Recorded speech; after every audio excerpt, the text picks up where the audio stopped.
स्वागत है दोस्तों। आज के मुख्य समाचार में आज देश और दुनिया से कई अहम और बड़ी खबर आ रही है। बात करेंगे हर खबर पर विस्तार से।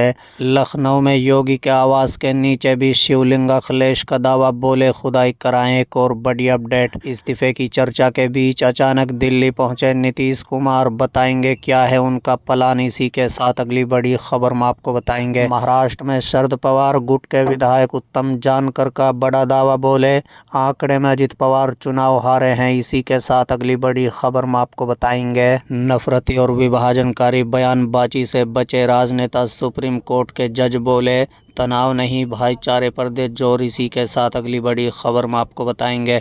मनमोहन सिंह के अंतिम संस्कार को लेकर बढ़ा विवाद, कांग्रेस के आरोपों पर आया बीजेपी का जवाब। इसी के साथ अगली बड़ी खबर में आपको बताएंगे। यूपी की सीट पर फिर होगा उपचुनाव, बीजेपी विधायक देंगे इस्तीफा, सपा से अखिलेश यादव होंगे मैदान में। तो चलिए देख लेते हैं आज की पहली बड़ी खबर। लखनऊ में योगी के आवास के नीचे भी शिवलिंग, अखिलेश का दावा, बोले खुदाई कराए। जी हां दोस्तों, आपकी जानकारी के लिए बता दें, उत्तर प्रदेश की राजनीति में इन दिनों मंदिर खोजने और खुदाई का मामला छाया हुआ है। संभल के बाद से शहर शहर नए मंदिर मिल रहे हैं और जगह जगह मंदिर और शिवलिंग होने के दावे किए जा रहे हैं।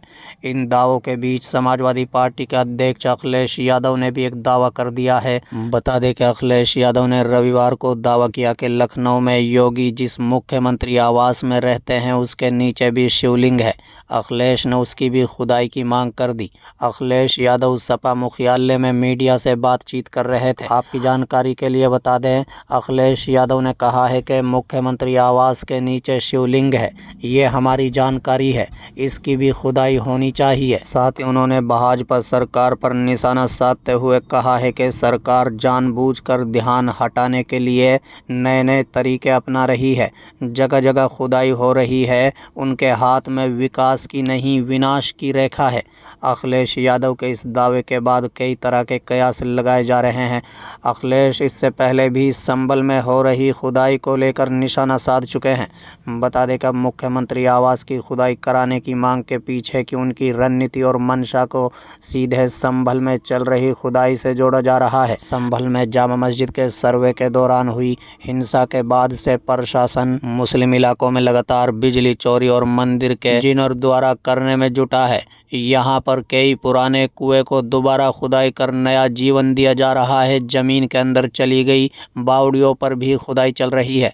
अखिलेश यादव ने कहा है कि मैं जब नए घर में जा रहा था तो पीआईएल हुई थी। भाजपा और कांग्रेस दोनों के पीआईएल करने वालों को मैं जानता हूँ। साथ ही अखिलेश यादव ने अवैध अतिक्रमण बुलडोजर एक्शन को लेकर राजभवन के बाहर हुए कंस्ट्रक्शन का मामला उठाया। पूछा कि उसका नक्शा क्या पास है, वहाँ बुलडोजर कब जाएगा। चलिए अगली खबर। इस्तीफे की चर्चा के बीच अचानक दिल्ली पहुंचे नीतीश कुमार, बताएंगे क्या है उनका प्लान। जी हां दोस्तों, आपकी जानकारी के लिए बता दें, मुख्यमंत्री नीतीश कुमार 2 दिवसीय दौरे पर दिल्ली पहुंच गए हैं। उनके दिल्ली दौरे के बाद से उनके इस्तीफे की चर्चा ने जोर पकड़ लिया है।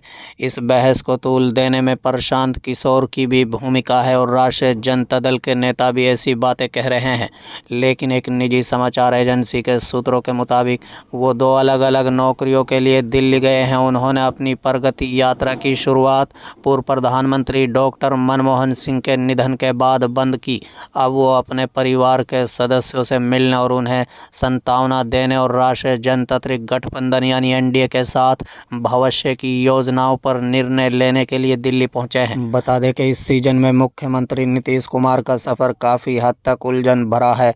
शुरुआत में 2 बार तैयारी की गई लेकिन कोई औपचारिक घोषणा नहीं की गई। फिर महिला संवाद का मुद्दा आया और इस यात्रा का नाम प्रगति यात्रा के रूप में औपचारिक रूप से घोषित किया गया। बता दें कि मुख्यमंत्री नीतीश कुमार दिल्ली में राष्ट्रीय जनतांत्रिक गठबंधन यानी एनडीए नेताओं से भी मुलाकात करेंगे। वो बीजेपी के शीर्ष नेताओं से मुलाकात के बाद संयुक्त प्रेस कॉन्फ्रेंस या बयान भी जारी कर सकते हैं। बता दें कि 15 जनवरी से बिहार में एनडीए नेता अलग से तैयारी तैयारी कर रहे हैं, जिसकी जानकारी वो दिल्ली में दे सकते हैं। चलिए अगली खबर। शरद पवार गुट के विधायक उत्तम जानकर का बड़ा दावा, बोले आंकड़ों में अजित पवार चुनाव हारे हैं। जी हां दोस्तों, आपकी जानकारी के लिए बता दें, एनसीपी शरद चंद्र पवार के विधायक उत्तम जानकर ने विधानसभा चुनाव के नतीजों को लेकर बड़ा दावा किया है। उनके दावों से महाराष्ट्र की राजनीति में तरह तरह की चर्चाएं शुरू हो गई हैं।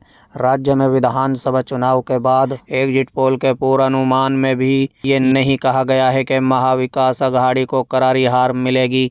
कई संगठनों के सर्वे में कहा गया है कि महाविकास अघाड़ी और महायुति के बीच टक्कर होगी, लेकिन परिणाम बहुत अलग। बता दें कि महाविकास अघाड़ी की तीनों पार्टियां 50 के आंकड़ों तक भी नहीं पहुंच सकी। महायुति ने 230 से अधिक सीटें जीती। इस नतीजे के बाद राज्य में सरकार भी बन गई। नई सरकार के मंत्रिमंडल का विस्तार हो चुका है और विभागों का बंटवारा भी हो चुका है। बता दें कि अब इसके बाद शरद पवार की पार्टी के विधायक उत्तम जानकर ने नतीजों को लेकर सनसनीखेज दावा किया है। TV9 मराठी की रिपोर्ट के मुताबिक उत्तम जानकर ने दावा किया कि विधानसभा चुनाव में 150 विधानसभा क्षेत्रों में गड़बड़ी हुई है। उप मुख्यमंत्री अजित पवार बारामती में 20,000 वोटों से हार गए थे, जबकि महायुति को सिर्फ 107 सीटें मिली हैं। ईवीएम कंट्रोल बॉक्स से छेड़छाड़ की गई है। उत्तम जानकर का कहना है कि तकनीकी तौर पर ये ध्यान देने योग्य नहीं है, लेकिन उन्होंने इसके लिए कुछ आंकड़े भी पेश किए हैं।